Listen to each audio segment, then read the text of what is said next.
I want to officially welcome you to today's Lady Belin show, Finding Strength, great strength in your story. It's important that you and I are able to find strength, to find the lessons that the universe is trying to teach us.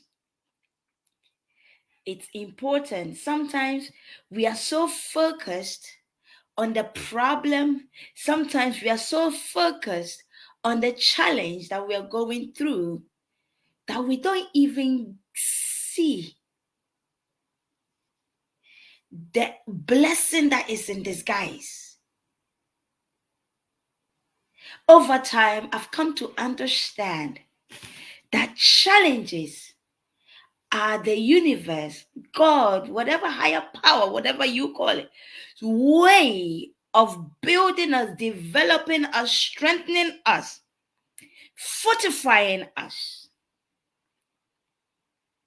How do you and I know how strong we are? Unless we are faced with a challenge that we have no other option than to stay strong, that we have no other option but to stay afloat. Like they say, when you find yourself in the sea and you're drowning, you had two options. You either learn to swim so you survive, or you drown. Now you take your pick.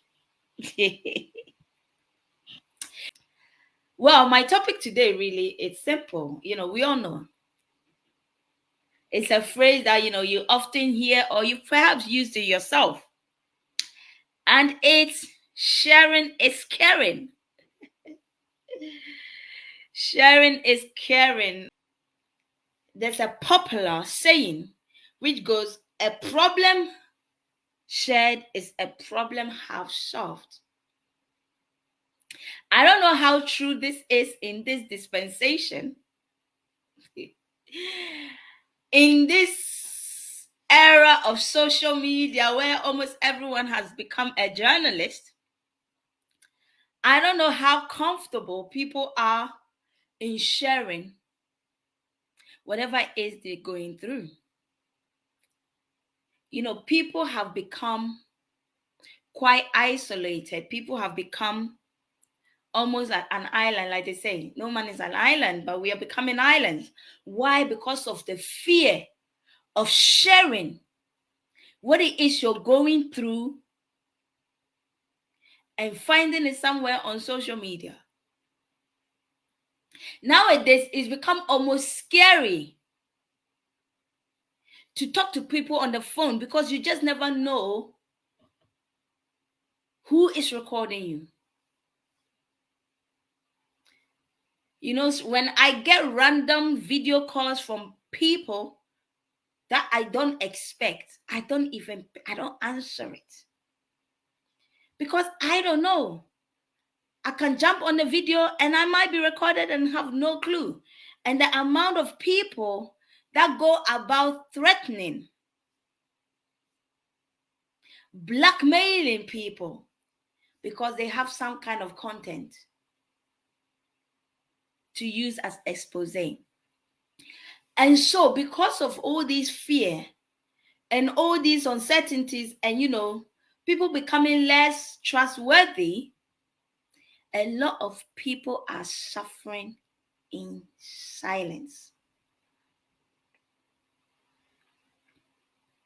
We've become so good. We have mastered the skill of pretending or covering up.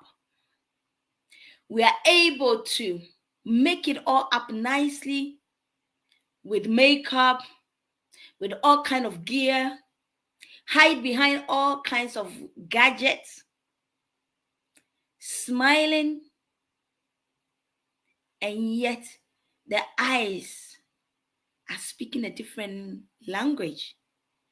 Your lips are smiling, but the eyes are telling a different story. Where so many people have become so lonely, they have no one to turn to in their hardest moments, because who do you trust nowadays? Who can you tell your business to, and where would they take it to? What second, third, fourth, other ears get to hear it?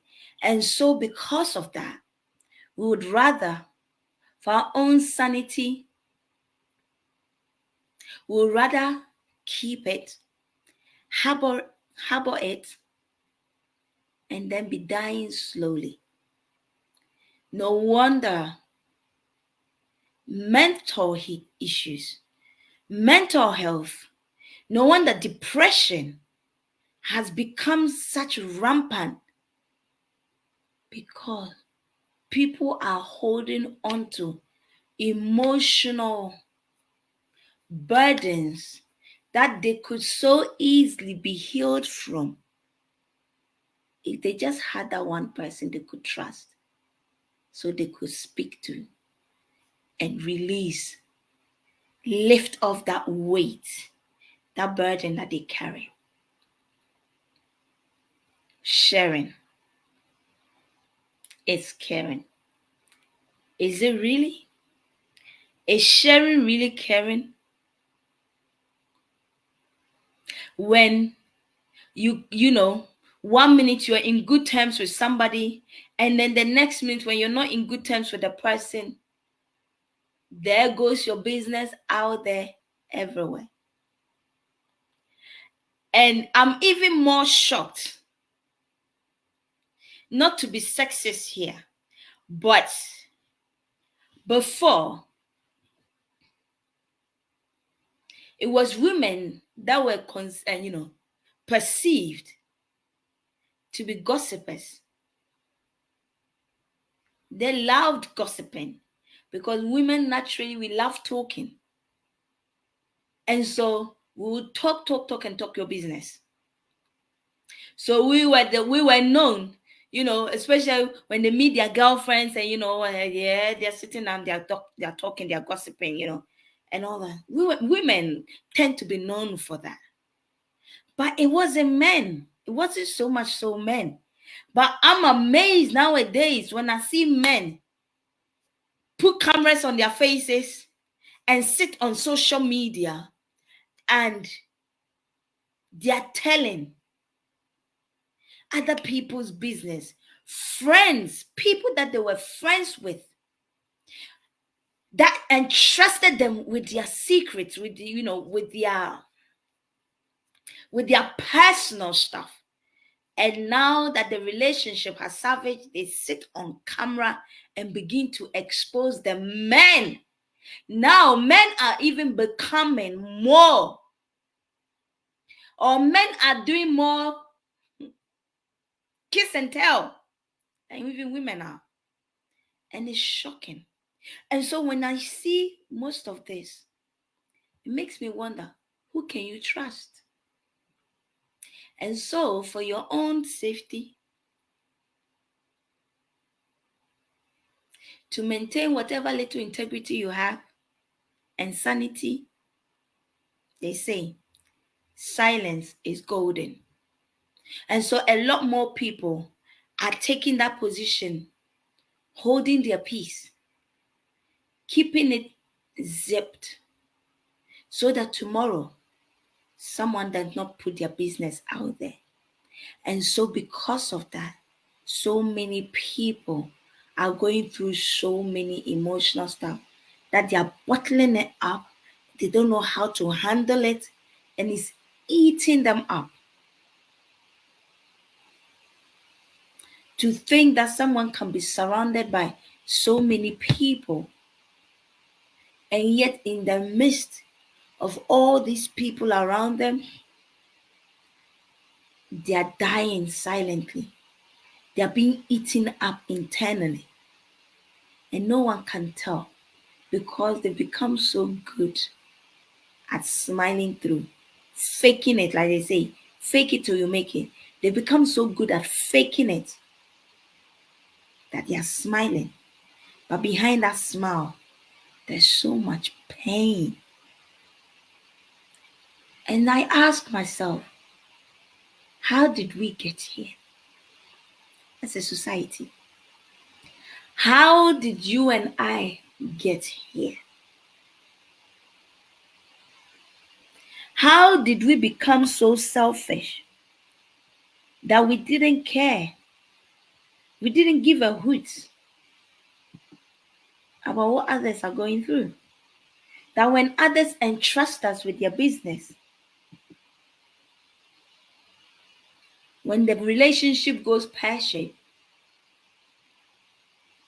their business then becomes public or is put on public domain. How is it that sharing is caring?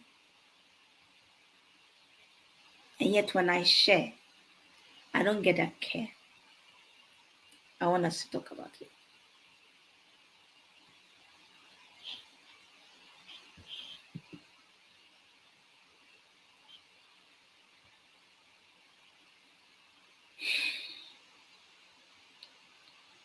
How is it that we are surrounded by so many people? We have loved ones around us. And yet sometimes we could be battling or we could be faced with one of the most difficult times in our life. And yet the people around us, our loved ones, may never know. How did we get here?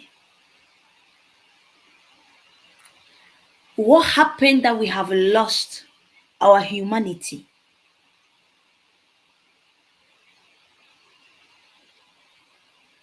What happened to us that we've become so selfish and so self-centered?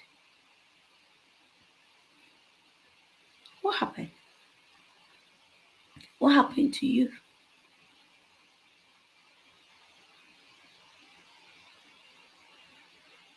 That it's become more of a burden to pick up our phone. When you live in this part of the world, overseas, abroad, where you have access to unlimited data and call minutes, and yet we struggle to pick up our phone to check up on each other. Yesterday, I remember I was having a conversation with a friend of mine, a dear friend of mine, and then I asked them, it feels like it's been such a long time we've seen each other. And I asked them, have we seen ourselves this year? And she said no. And I absolutely could not believe that we are almost to the end of 2024. 12 months almost. We both live in London and we've become so preoccupied or busy or whatever it is that we have not met once. I kept telling her, I can't believe that. I can't believe that.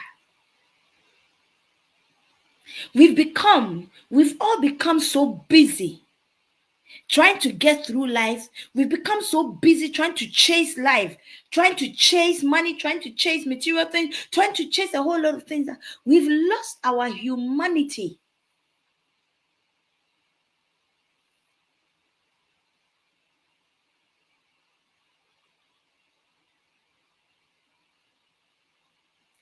How did we get here? As a society, as a people, how? How is it that we can live with someone under the same roof and that person is going through some mental issues, depression, and we're never able to tell? We don't see it come, we don't see it, we don't know. That you can live with your partner and they're battling mental issues, depression, and end up taking their life, and we never knew. This reminds me of I believe maybe like a few years ago, 2 years or so ago, this dancer called Twitch. And he comes on the Ellen show, make everyone happy, dance, DJ Twitch, dance, DJ everyone to be happy. Meanwhile, this soul was battling something emotionally, mentally, that he took his life whilst he has his partner and his children around him. Have people around him every day turn up on a show and make everyone happy. And yet, he could not or did not feel could trust someone enough to share whatever pain he was going through, whatever challenge that was overly barren for him, that he ended up taking his life. He felt life was better without him, that he left his children and his partner behind and exited. How did we get here as a society?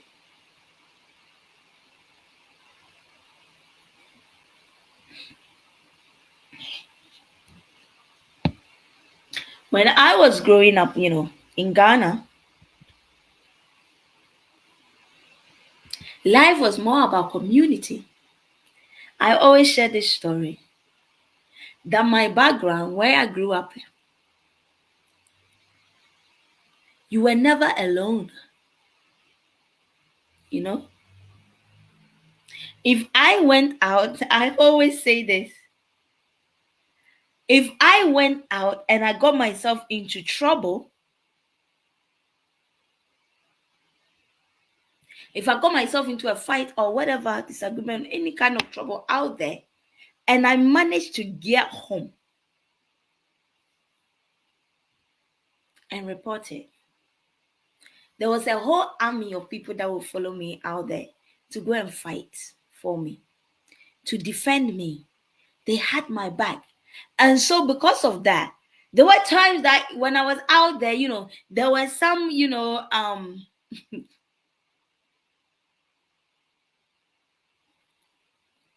there were some, some conflicts, there were some fights that sincerely I could have avoided. I had no business getting into, but I did. The reason why I did is because I knew I had the backing of my cousins and siblings, and because I grew up in a big compound house and we're all family. You were never alone. Your problem was everyone's problem. Your fight was everyone's fight. And so, because of that, anyone that knew the household that I came from, they knew that the children in that house were the untouchables. Because when you try it, you are in serious trouble.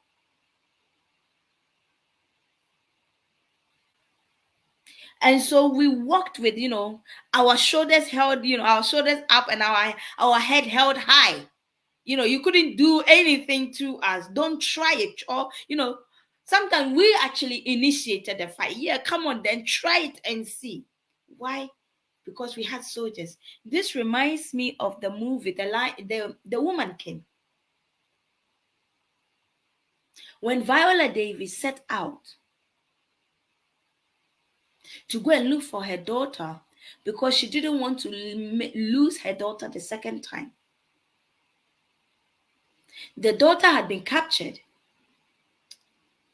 by the enemy and she wanted to go after, but she knew it was at the detriment of her own life, that there was a high possibility that she wasn't going to return.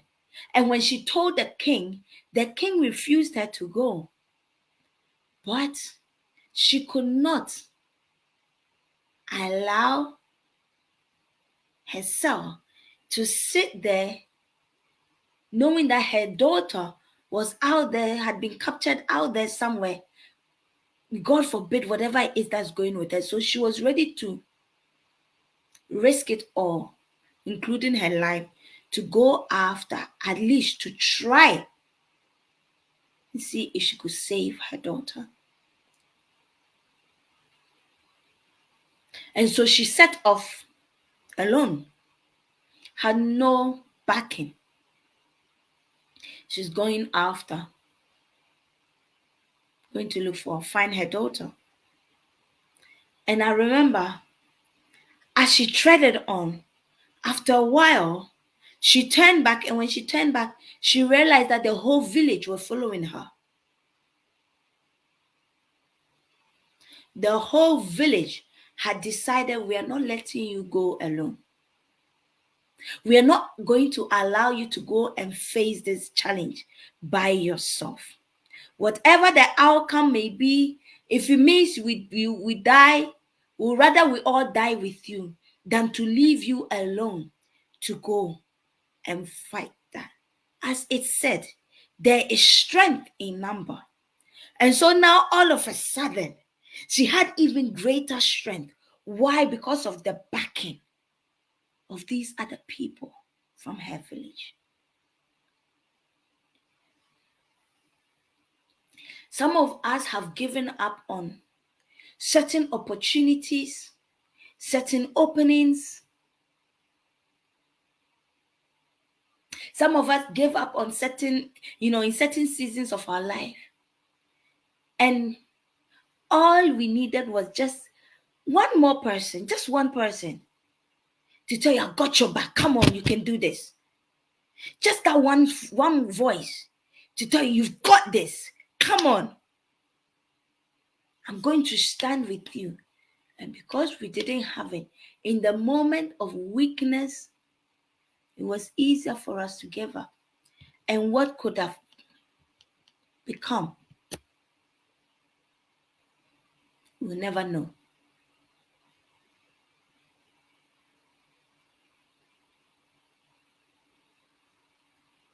As a society, as a world, I don't think, in my little small opinion, this is the best. In our African or Ghanaian adage, we have a saying that goes like this: Prayer wowe, uyi bakwa nebu, ukambo embu. And that means it's easier to break one strand of broom, but when it's all together, it becomes very difficult to try and break the bunch. So it's easier when you stand alone to fall than when you have a force. And we all, in one way or the other, need each other. Because if that wasn't so, what is all these millions and billions of people on this earth? What is it for?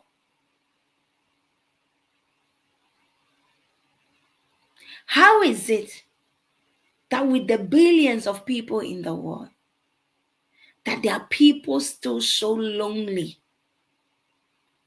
There are people still suffering in silence, and no one can reach them. How have we become so busy chasing only God knows what?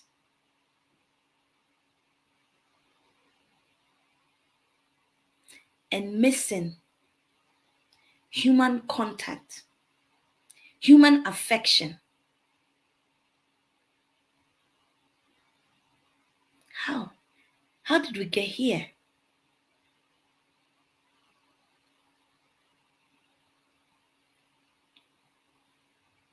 And so today on Sharing and Caring, I'm really here to just inspire us in any small way possible. Be that one person, be that person that someone could count on or can count on. Be that person that can be someone's safe haven.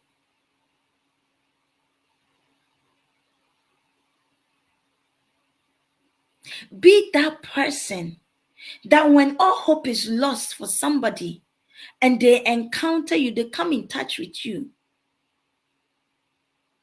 all of a sudden, it seems that whatever it is they're going through, they have the strength to, because they have your backing.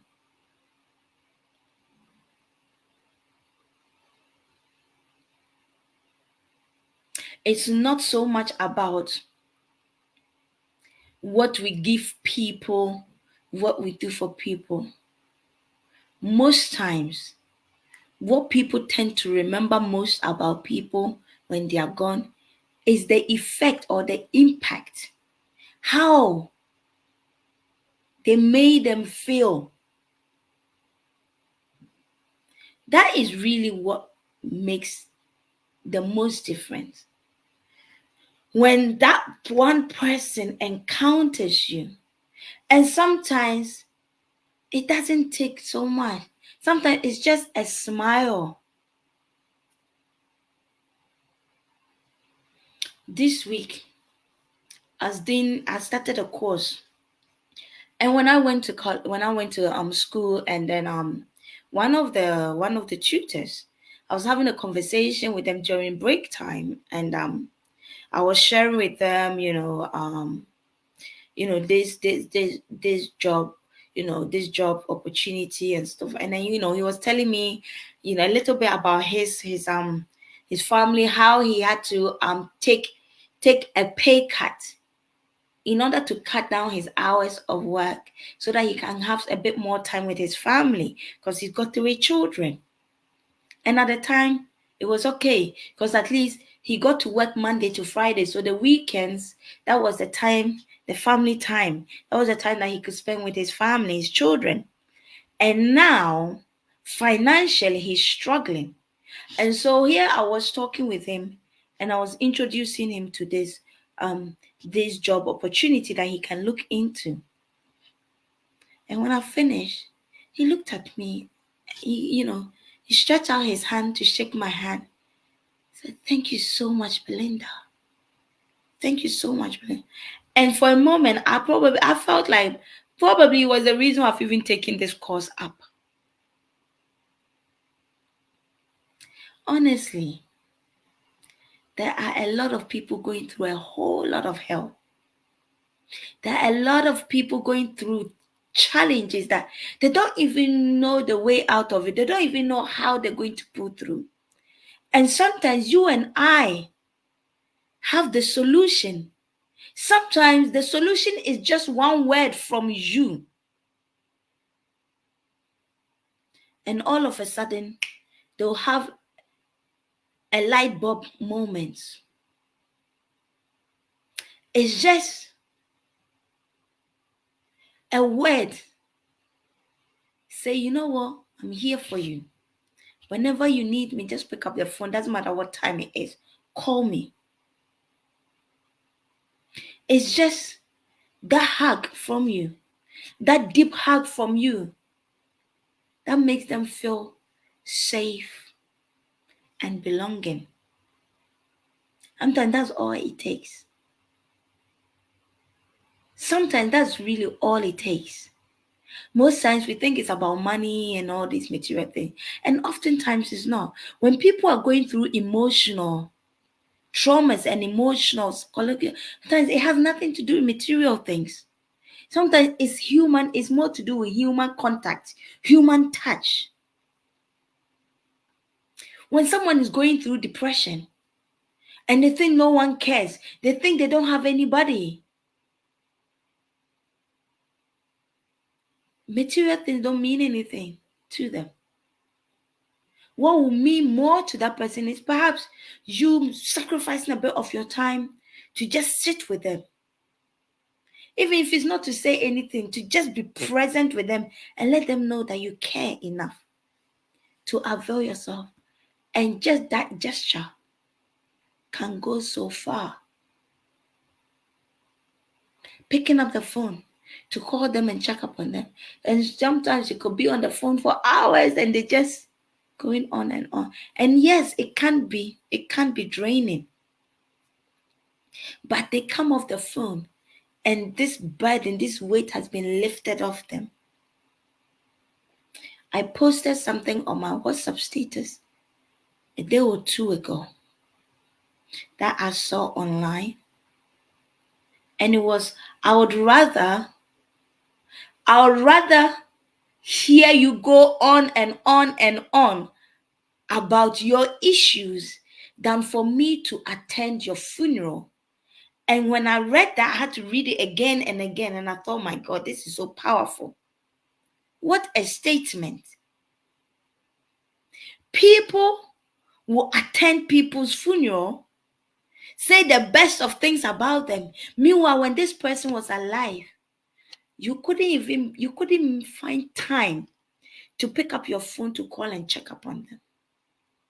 Earlier on, I was listening to something on TikTok, and the guy, what's his I think Wisdom Speaks or something like that is his handle. And he said something at the beginning, and I listened to it and I laughed and I thought, how ironic that this is so true. And that was that there was a guy, or there was a man that died of hunger. And yet, at his funeral, they were serving food. Think deep about that.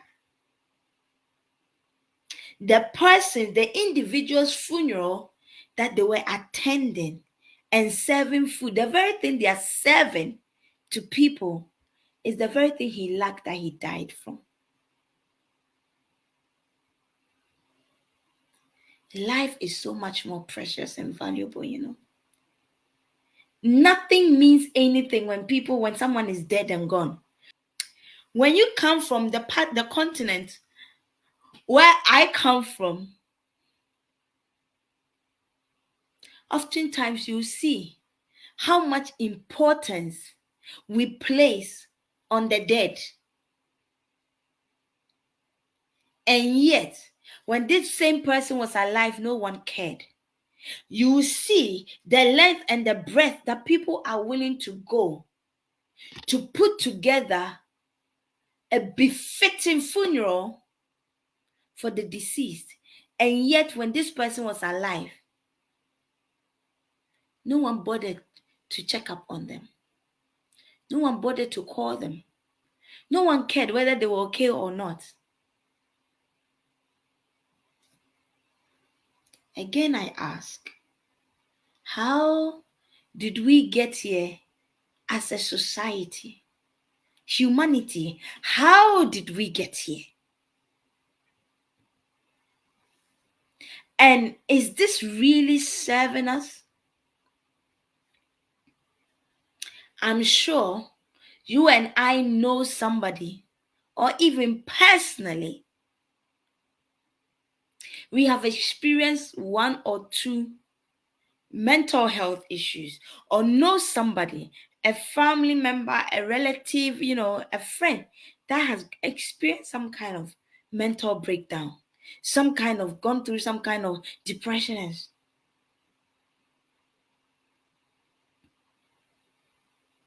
No man really is an island. We cannot get through this life alone. Loneliness, being alone, is not a good thing.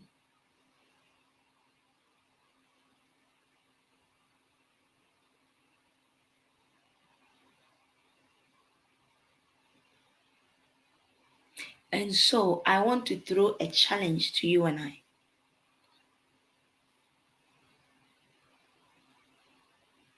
To be that person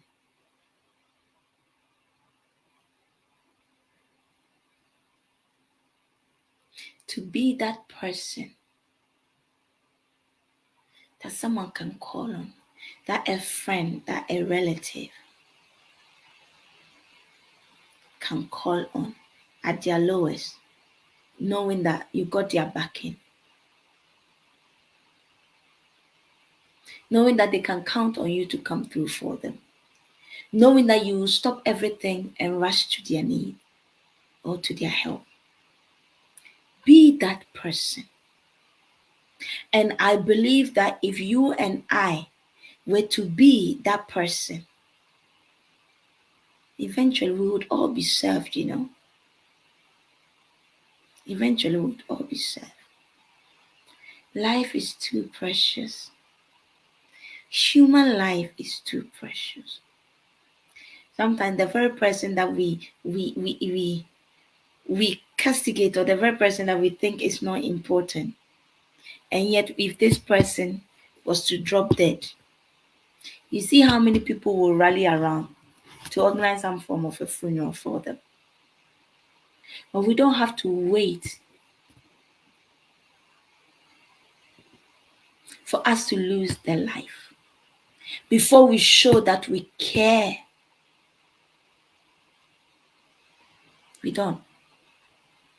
Because when the person takes their last breath, after that, anything you do is pointless. Anything you do is pointless. Whilst the person is alive, let's show that we care. Let's show that we love. Let's show that we are concerned. Let's reach out to them.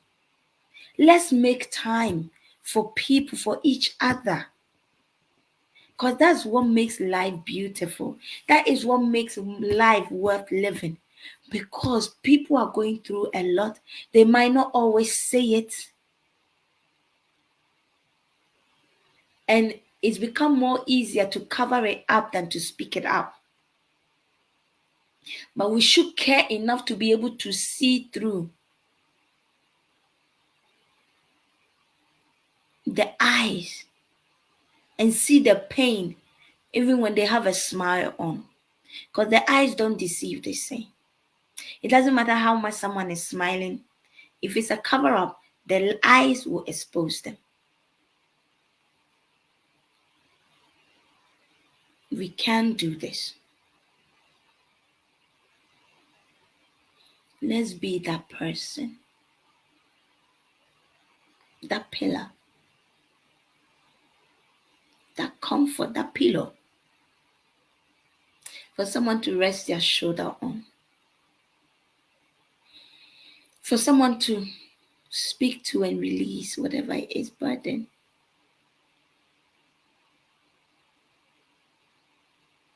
Let's care enough to allow people to share.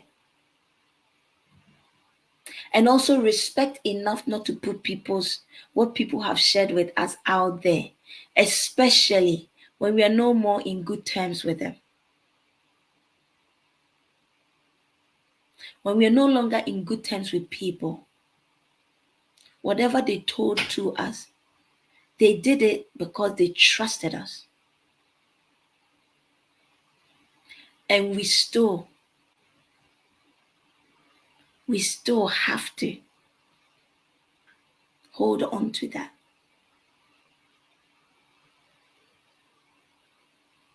Exposing them, putting their nakedness out there, it does not add a single second to your life. People, you might trend for few hours, couple of days, but trust me, you will not trend forever. No one does. You will never. The world will move on. But one thing is for sure, you have shown the world that you're not you can't be a trusted individual. You have shown the world that when you're friends with me and you tell me your business, when we're no longer friends, I'm going to put your business out there. So already you have shown yourself that you're non-trustworthy, that you're unreliable, that you're not a good friend. And I believe that you and I can do better. I truly believe that you and I can do better. And we should do better. Because in our betterness, the world becomes better. And the more the world becomes better, the more we all become better. And so I came on here this evening, just a little inspiration that sharing is caring. Let's care enough to open up so people can trust us to share. Let's care enough to reach out to others. Let's care enough about each other. Because a problem shared is a problem half solved. And together, we can hold each other up, especially in our moments of weakness, and become the strength, the pillar that the other person needs to lean on, to get a balance, so they can take a breather, and be able to carry on. We need each other. You need me just as much as I need you. We truly cannot do this life being an island. We are each other's keepers. And on that note, I want to take this time to thank each and every single one of you. I see you all. I hope today's message has inspired you. It has also challenged you to be a better human being. Let's be better human beings. And if it has, I encourage you to share.